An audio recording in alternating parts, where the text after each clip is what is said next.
Hello and welcome to Business Daily on Trust Television. This is the program where we'll bring you up to the minutes with updates from the world of business, finance, commerce, trade, and all that concerns the Nigerian economy and the global economy. I am Christiana Amodu-Otinya. Thank you for always joining in on the program. As we continue to chronicle the events that have shaped the year 2022, we look at diverse sectors and how these sectors are connected and how these events that we have seen transpired in the year 2022 has affected the global economy and the Nigerian economy. One key sector that plays a huge role in these conversations is the supply chain sector. Now, the supply chain was disrupted by the hydra-headed COVID-19 pandemic, and the pandemic years indeed affected productivity in the supply chain. And then again, issues around the Russian-Ukraine war, logistics issues have affected the supply chain movement. One sector that was really hit by issues around the world, of course, is the food sector and the energy sector. We saw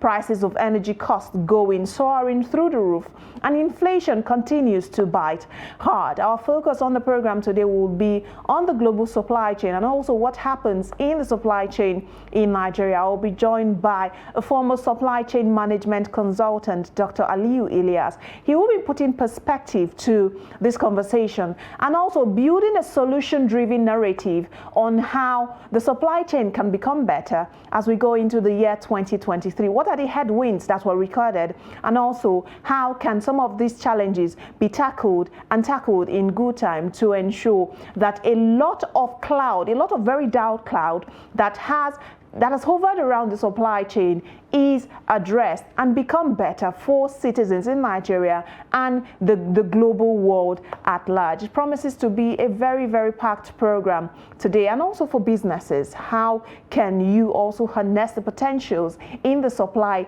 chain management to ensure that your businesses work optimally and become better in the long run? So don't go anywhere. You get to meet my guests shortly as we dig into the crux of the matter. Please stay with us.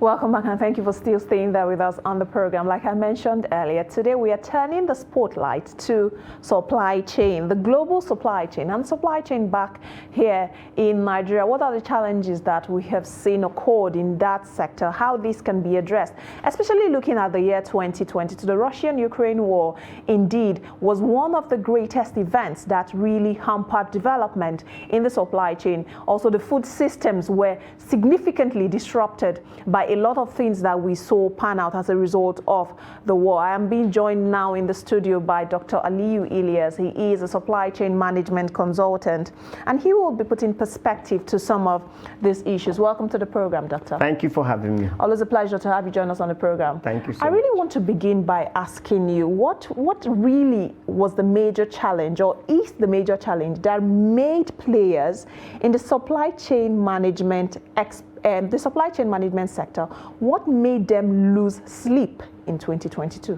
Well, the onslaught of COVID-19 is still with us. However, for people in supply chain management, it's a two-way thing for us. Some of us benefited because when there is a during the COVID-19, our works come out more, then we have room to do more business. However, globally, it affects a lot of things because supply chain problem bring about inflation. So I must tell you that the crisis we are seeing globally, the inflation, it's because there is problem with supply chain and supply chain process. So if everything is in place, there wouldn't have been these challenges. And I must tell you that globally it is a serious problem because right from raw material to the consumer is the major problem. What happened between these people? A lot of things must happen. It involves transportation, it involves warehousing, a lot of things, storage, and a lot of things. So these are the problems. If any of these things failed, it will bring when there is much more supply, demand will less. But then when there is no, it's a problem. So now once it is not available, it's a big problem. So the movement from maybe from our sources to the manufacturer to the consumer has had serious issue. We call it blue whip effect. When this blue whip effect is occurring, it brings about change in prices, and there's nothing you can do except we make sure that we work with the supply side of it so that the demand can be better. That's how it is. I want you to speak to, because when narratives are being shaped, it is important to give some kind of background or to put some kind of perspective to some of this narrative that we have seen come up. I want you to speak to how the Russian-Ukraine war affected this value chain that you have spoken about. Because sometimes when we hear about conversation, we hear our economic managers speak that, oh, the Russian-Ukraine war really affected a lot of things that we have seen. I want you to put it in perspective. Let those watching us now understand what it is, what it means to say the energy sector, the food sector was affected by the Russian-Ukraine war. Oh, basically, let's start from maybe the Europe itself. You see, Germany happened to be the highest, the major economy in that area. But Germany could only get its energy supply from Ukraine and Russia, and now that there is problem, so they have issues there. So Ukraine is known for wheat, and this wheat means a lot to us. In fact, we still don't have a lot of substitution for it even in Nigeria or in Africa. There's no substitution for it.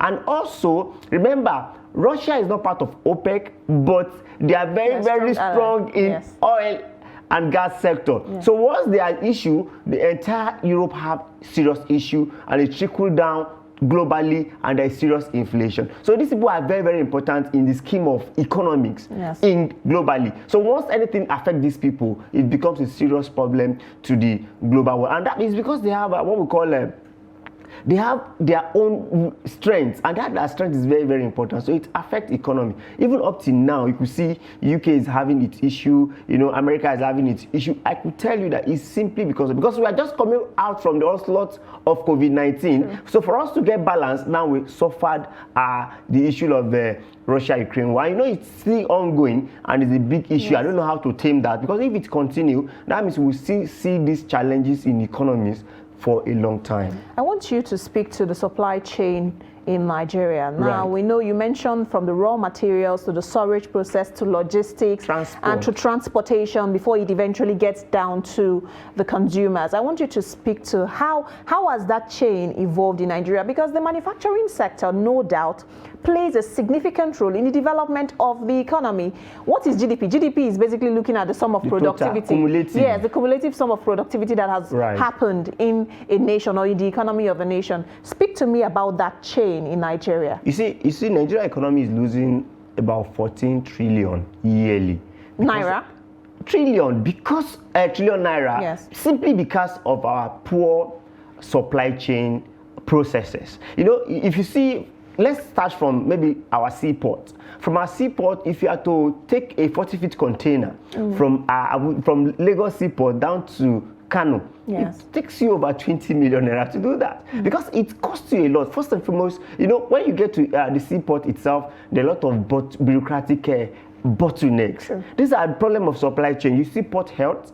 This port health, environmental officer, they come to you, NAFDAC, SON, Nigeria Police, Port Authority, Custom. Look at these people together. Before you process this paper, process that, it takes a whole lot. We want a one-stop shop where we can get all these things done. Apart from that, we also have deficit infrastructure problems, because the road we are going to apply as well, it's have its own issues. And remember, all these costs are going to be transferred to the consumer, and that's why the consumer have to pay more money. So we have a lot of burdensome, a lot of challenges in this unless we solve this problem. For you to move from Lagos to UK, maybe 6 hours. For you to move between ports to outside, it will also cost you 6 hours. This is the economic laws and what have you. So all these things come together and make our things very expensive. Unless government is intentional, they go digital, and they make sure that they open up more ports. That's another thing, because if you can't have only 2 seaports and you say that's how it goes, because of the volume of things that are coming to Nigeria, we need to have more seaports. So government must do something else to make sure that they increase the ports, and we also go digital, and they also consider the time wastage in that process. And lastly, they must also make sure that this bureaucratic bottleneck that you need to go through reduced drastically, and that's how the economy can be better. Because if your supply chain is very, very good, let's even call it on a layman language, logistics. If logistics for you to process things is easy, it's also trickle down and have ripple effect on what the amount you are going to charge on it. Because if I'm expending 20 million naira to take a container down to Kano or Jigawa, definitely I'm going to make sure I make my profit. At least I have to transfer that to all the costs, and then therein I will make sure I make at least little profit margin so that I can still be in business. And that's why we also want to think the ease of doing business of government. Need to do more. Now, the ease of doing business majorly is okay, you want to get CAC certificate, you can get it in 24 hours. You want to register a company, you can get. That's not the only thing that we need to solve. Business process is the major thing. Once we find things easier, we believe that yes, we can import. Because for me to import now, I'll be thinking, how will I clear this? You understand? Yes. I have to rely on agents. So, but if it's made easy to an extent, then it will be easier. So I want to challenge the Office of the Ease of Doing Business to do more. Look at this business structure. Exactly, the lead team of the team of Jumoke now should look at it. Okay, if I'm going to bring things out of Nigeria seaport, how many days will it take me? How many hours? What are the challenges? Let us reduce it to a particular extent, daring, making it easy for the person in the long run, making buying, making purchasing power easier for people to access goods and services. Doctor, I know you are this is your jurisdiction. Right. You are a player in this jurisdiction. Have you gone on some kind of stakeholder engagement with those involved, talking about those from the government perspective now? Because a lot of times we say the government needs to do this, the government needs to do that. But is there a clear-cut communications of some of these challenges from your team or those you work with, those that play in this sector, to the government to be aware that these are the bottlenecks we face and we want for these challenges to be addressed? Well, basically every year we do have a communique, and it's always online. And apart from that too, I remember this African Free Trade FCT. Yes, I was part of some team discussing, and I told them that for us to be part of that good initiative, we have to work on our logistics. Because you cannot say that if I want to produce something in Nigeria and to take it to the consumer, it costs me a whole lot. And somebody from Ghana, somebody from other West Africa find it very, very easy at little price. You know, that's the problem. Perhaps as a country, what is even our strength? In what do we have the comparative advantage? In what you understand? Because you must make sure you have comparative advantage to be in some business. Though it is being said that in this 21st century, you must even have advantage in every area. I mean, you must push all your arsenal, because for you to survive in economies, you must put everything. Your balance of payment must be okay. However, what is our strength? We have agriculture there. What are we taking advantage of in agriculture? Is there our yam produce? Is there our cassava? Which area? Because I recall during Obasanjo time, there was this argument of import substitution. Yes. Now, this import substitution talks about bread, and if we have adopted that in that time, we wouldn't have issue of Ukraine crisis. Obasanjo during that time said that there's a percentage of bread should be mixed with wheat. That's cassava should be mixed with wheat to some percentage. We even had the very popular cassava bread coming. Exactly. Cassava. In fact, someone ate it that time on TV. I think it was like what will I call it? A political score. Then it wasn't something that really. If we had sustained that import option of maybe bread cassava for wheat, by now perhaps it would have cultured us, and it would have bring much more money to farmer. Because the farmer knows that this my cassava can also be mixed with what? With wheat and give us bread.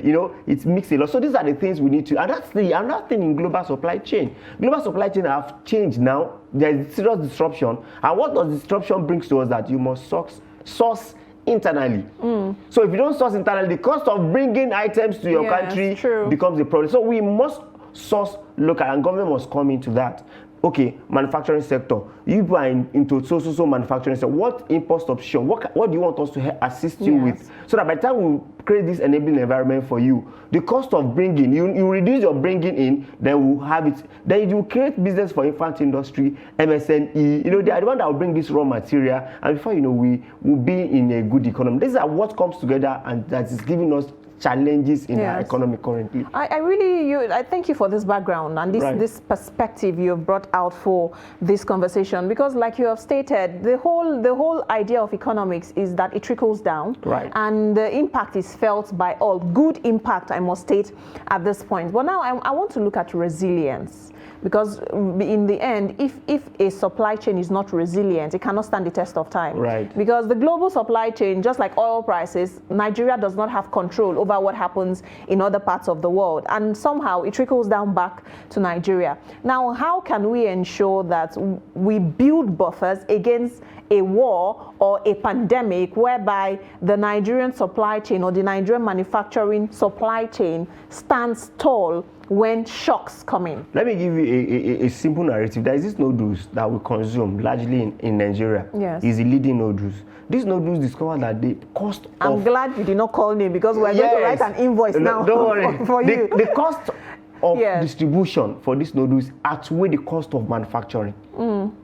These noodles now discover that, so for me to even produce is cheaper, but the transportation is the problem. They used to outsource that part and engage third party to distribute it for them. Do you know what they do? They decide not to know. We just have to buy our own truck. We need to have our own logistic. We need to have our own truck. And they have to buy. So when they buy, in fact, they even tell the other companies that you can come and rent from us, and they break even. So Nigeria must also think from that perspective, that is not only to manufacture.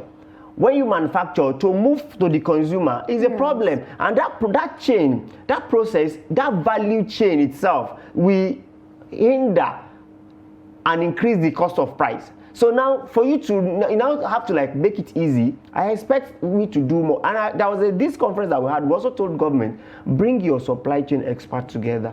Let them give you a leeway that we can carry out all these things and achieve it. Because every manufacturer wants to make profit.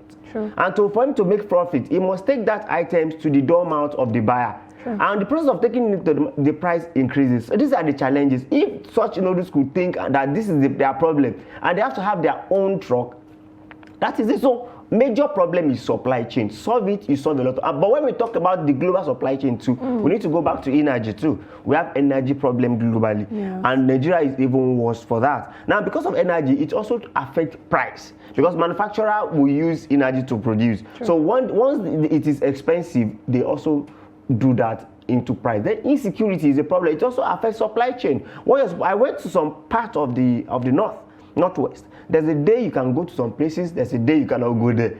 So if a manufacturer want to bring maybe farm produce through some feeder road, and that feeder road had issue, it's a problem. Just like in the east too. We have iPod said don't go out every Monday. It's affecting our GDP. It's affecting supply chain, because when you are taking item to the east, it simply means you cannot go in on those days. So it's apparently affecting the supply chain, and it's affecting the GDP. So these are the little things we don't think it matters, but it matters a whole lot. Doctor, I was doing some research, and I want to bring it now to businesses, because we know a lot of business owners are watching us, and they are looking at, how can I translate this to my business? How can my business get better? And I saw some tips for companies to navigate some of the supply chain challenges. And I'm just going to read through what I have here and just have you highlight some of the things that we have put together. Now, the tip says business owners basically should make operations flexible and resilient. Technology should be effectively utilized to help reduce operating costs and provide visibility, capability to adapt to digital operations. Now, businesses must also have the capability to adapt to digital operations, I beg your pardon. Fleet management and supply chain networks should be responsive. Collaboration and supply partnerships and ongoing risk monitoring should also come to the table. Doctor, I want you to speak to some of these tips for business owners. Another name for supply chain is operation. So having this simple operational system helps you a lot. So that means you have to look at your operation. What is the challenge? We call it touch point. Where am I having issue? So when you see where you have issue, it's either you remove it, you eliminate it, or you find way of merging it. You must look at that your operation. Where are you having major problem? Where are you expending money? Like I told you about this company, they discovered that their major operational problem is what? It's transport. It's transporting it to and they discovered that no, we must have our total control. Because I also have this one of these e-commerce company who always engage third party. When you engage third party, you don't have control, and your major operation is to distribute. So you must make sure that operation you have control of it. Once you have control of it, that's fine. The other thing is collaboration. Yeah. You cannot do business in isolation anymore. You must outsource some part, and when you outsource, it's good to outsource because outsource have advantage. It reduces overhead cost. Once you outsource, you won't have to expend on the overhead cost. That's fantastic. But the challenge is that will they do it the way you want them to do it? So that's why you must make sure your operation is very, very at least in tandem with the contemporary. The another thing is technology. I noticed that some influx of companies in Nigeria from Kenya especially. These people only bring technology to Nigeria. The only technology that they brought, and they are making serious money. So we must look at that technology in every business, bring in technology into what you do, and it will give you everything. It could be geospatial, it's different technology that will bring ease of your business. So that's why you must look at your operation and engage experts to profile solution for you in that for someone that cannot engage experts now, doctor, what then is the leeway? Because I know if you want to engage a consultant, you want to engage an expert, a management expert, we know money's bound to change hands because you're supposed to pay for services, except maybe the person wants to do pro bono for you.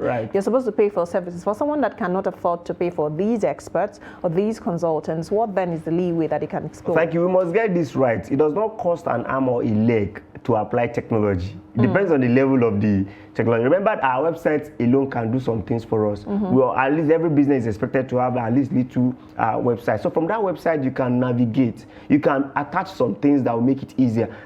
For example, if I'm going to do business with you, once you get to my website, you see that there's a WhatsApp platform later. Once you click it brings you down to my phone. It's little technology that will lead you to customers. So you must look at what you are doing. You must not start big, but you start small. Before you know, you grow. I must tell you, there's always a ready-made technology that fits every business now. So you just have to identify it. No matter what you are doing, there's a ready technology that fits the market. It's a global market. You understand? Except you are big, the more you expand. But I assure you, there are always that simple technology that you can apply to your business. Doctor, what's your outlook for the year 2023 for the global supply chain and also the supply chain back home here in Nigeria? What are your expectations? Well, globally, the outlook is not friendly because 2023 will be a year of recovery.